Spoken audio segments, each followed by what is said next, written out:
on Monday, Blackmagic officially announced a Blackmagic Pocket Cinema Camera 4K. Quite a handful, actually. There's been a lot of speculation starting Friday as soon as the poster leaked. And people have been, you know, throwing different numbers, throwing different theories out there, whatever. So the camera is out now. What do we know about it? We know basics. Camera shoots true 4K. It's 4K DCI.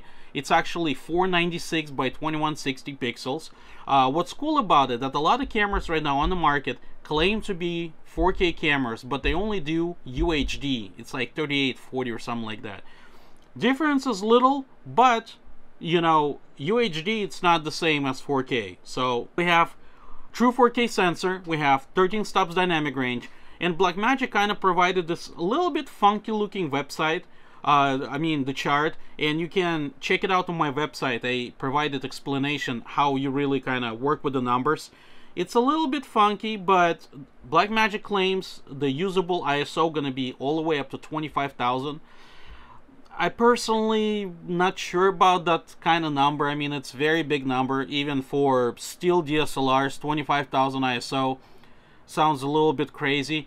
Probably the camera going to be usable, in my speculation, up until 3200 ISO. It's going to be clean image. I don't know. That only one part about Blackmagic announcement I'm really not sure about, because there's a little bit information available. Anyways, Blackmagic shoots 3:1 and 4:1 lossless RAW DNG. For $1,300, guys, you cannot find any camera right now on the market that shoots RAW and ProRes. Again, $1,300. You get RAW and ProRes 4K with 13 stops dynamic range in one tiny camera. I mean, I really don't know how some people kind of complain about Blackmagic camera. You know, they're not satisfied about certain issues I'm going to cover down the line in this video. But for that kind of money, in my opinion, it's laughable.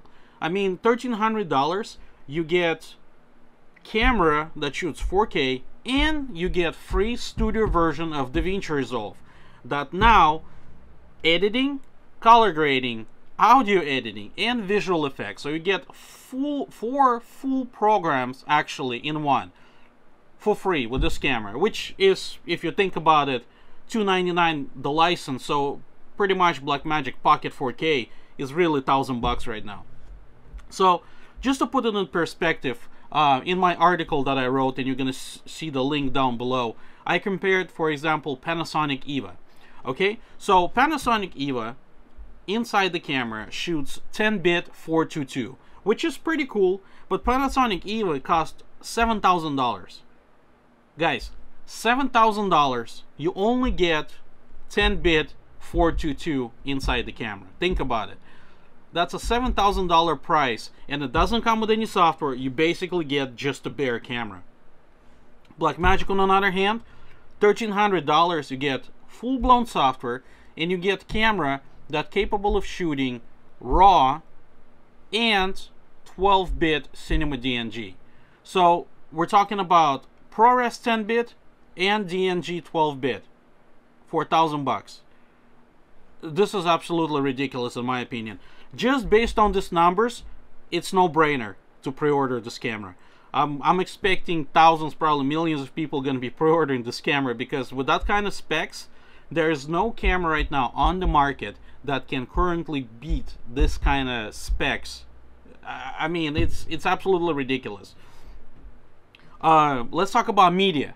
So they announced that it can use old SD cards that most of us used in our pocket camera, in the original pocket camera, and I'm talking about those SanDisk 90 megabytes a second cards.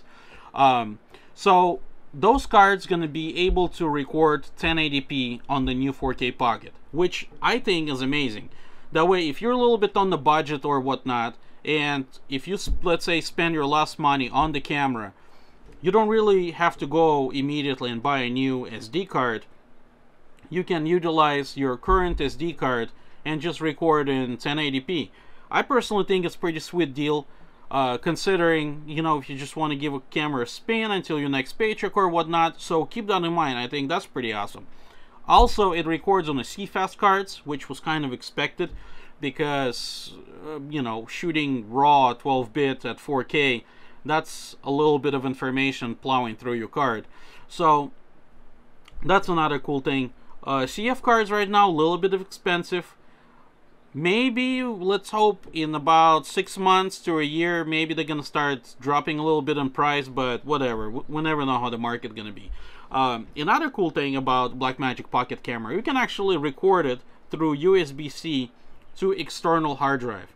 And I think this is amazing, really selling point of this camera, because, for example, if you guys go and you have an event, you can just hook up a giant hard drive, SSD or whatever you use, you know, whenever they're gonna put a final approved hard drives, and you can just record, let's say, the whole concert or the whole show, whatever, you know, if you need for extended periods of times. Obviously, doing like indie filmmaking on the street, running around with a wire, it may not be a good idea. But again, having that kind of ability, just hook it up whatever through a wire, I don't know, I think it's pretty awesome. You know, not a lot of cameras out there have that. Actually, pretty much no cameras can offer that. To the next one, the battery. They claiming LPE6 battery. So most of us have those batteries from the Canon days. LPE6, very common batteries, very cheap. Blackmagic said 60 minutes approximately, which I really doubt it's going to be 60 minutes. So probably realistically we're looking at about 40 minutes, maybe 35 minutes of usable time. Again, I know a lot of people probably say, oh, you know, the battery life sucks. Well, it's a cinema camera that can operate, assuming 1 hour on one battery. Just think about it. 1 hour on one tiny battery. And even if it's going to be 30 minutes.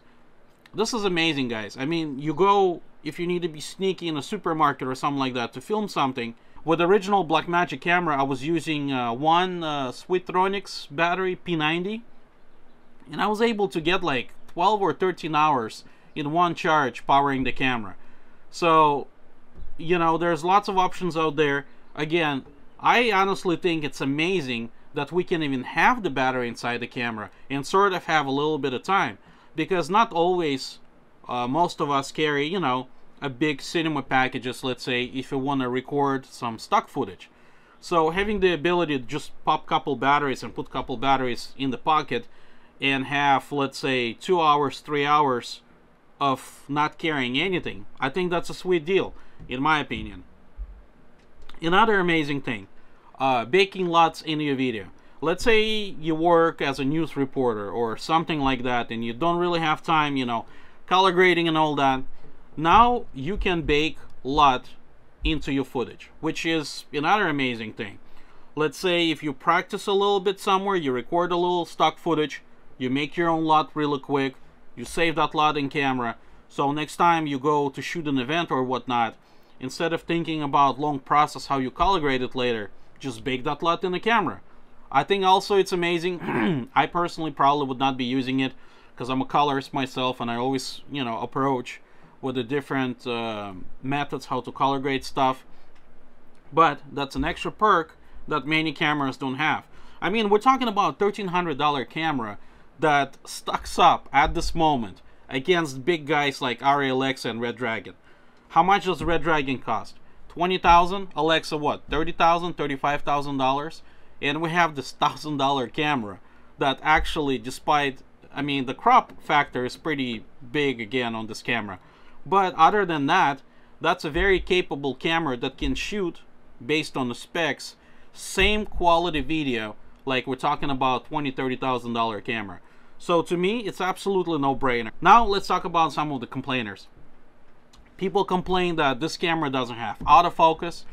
People complain that this camera doesn't have in-body image stabilization. Look, guys, this is a professional cinema camera. Professional cinema camera used by professionals in a professional environment. You manually focus, you manually stabilize the camera. If you're looking at Blackmagic as the camera for vlogging, which I know most people who's been complaining that's their main thing to do vlogs, this is not your camera. Straight up. If you want camera that stabilizes in body and does like autofocus and stuff like that, look for the Sony RX or probably GH5. That's gonna be a better camera for you.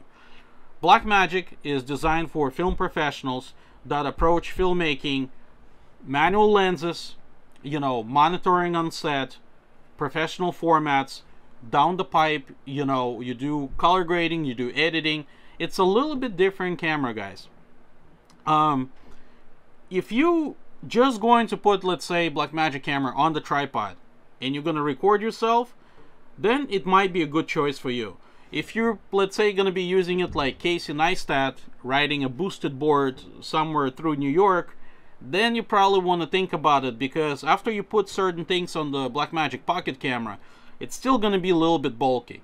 And we're talking about, you know, microphone on top, we're talking about like XLR cable, blah blah blah, maybe a little heavy lens, so it's going to be some weight. So it's not going to be your typical, you know, lightweight, let's say Sony RX again and GH5. Anyways, so what do I think about this camera? Like you probably guessed it, I think this camera is absolutely fantastic. I'm talking about music videos, weddings, corporate videos, indie filmmaking. I mean, this little camera can stack up on the full feature movie theater screen. I don't know, for $1,000 that's really a amazing deal. I don't even know what else to say about this. Again, purely my opinion. Thanks guys for watching. I'm not gonna be loading anymore. Probably at the end of this week or next week I'm gonna do more color grading tutorials. So this is my first video in a little bit. I've been very busy. Anyways, I'll see you guys later. Thanks for watching.